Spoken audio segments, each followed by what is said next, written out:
So we've gone through all those comments, characterized them by their what the comment nature was, and then actually went back through all the comments and looked at all the important things that we needed to change in the plan that, of great substance. Some of them comments were simply typos, but other ones had really, really in-depth, thoughtful comments about everything from the way that the document read to, clarifying, different sections.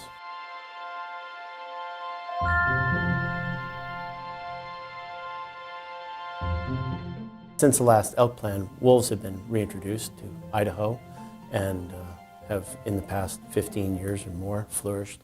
And that had a definite impact on elk and elk populations and elk movement and elk elk recruitment. And we needed that in a section, and we clarified those things and really built up that section quite a bit, because we are seeing in some parts of Idaho that there is an impact by predators on elk and elk recruitment.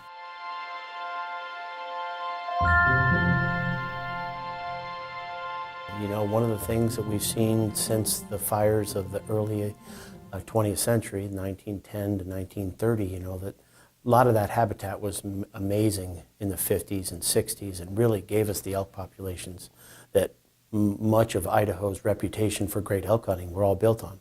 Since that time, elk habitat has gone through successional stages, and now it's at a point where it's not as good as it was 40 years ago, and definitely not as good as it was 60 years ago.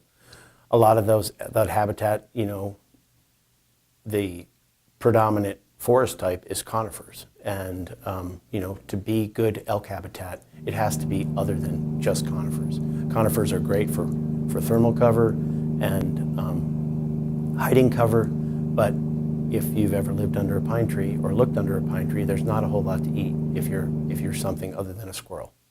And the thing is that we have actually gone back through that section and had all the places that we found through our process of the elk plan that are limiting elk, either moderately or highly limiting elk by habitat, gone back and built up those sections to actually give more substance to them and help us work with federal land managers to make that habitat better for elk.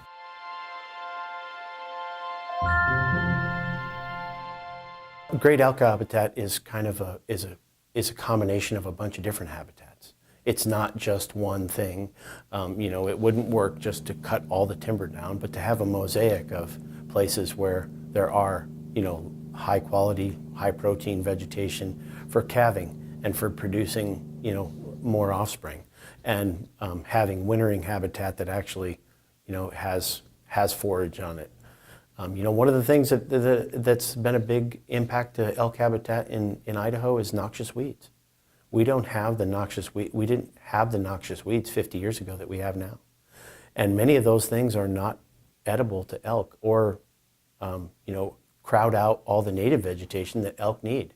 So it's not necessarily cutting down timber, but doing prescribed burns, doing noxious weed control work, creating different successional stages in the forest is another way to look at it. And having that variety is really important to elk, because some of those habitats they use in the spring, some of those habitats they use in the summer, some of them in the fall, and some of them in the winter, and they're all different. When it goes to just one monolith of conifers, that it's not very good elk habitat.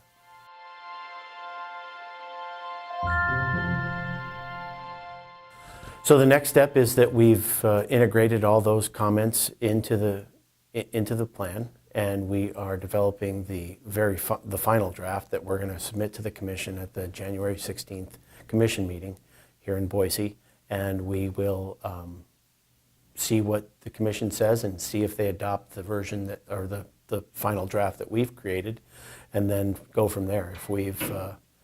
If there aren't any other changes that need to be done, then we will basically be implementing or beginning to implement the plan at the March commission meeting where we make annual season changes.